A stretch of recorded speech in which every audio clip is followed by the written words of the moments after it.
Good afternoon. My name is Jaswinder and I'm an IELTS instructor and I take PT classes also. I want to share a tip with my students today.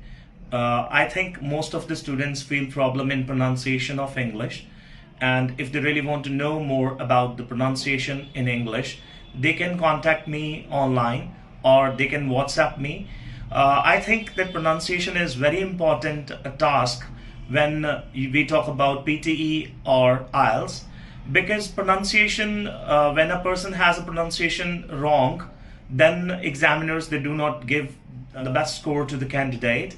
And in PTE, most of the students would say that they couldn't score well in speaking test or their mic did not work, but actually this is not the case. What happens exactly is your syllables, which means the small chunks of your words which are not correct, they are not recorded by the PTE software. That's why most of the students suffer from that.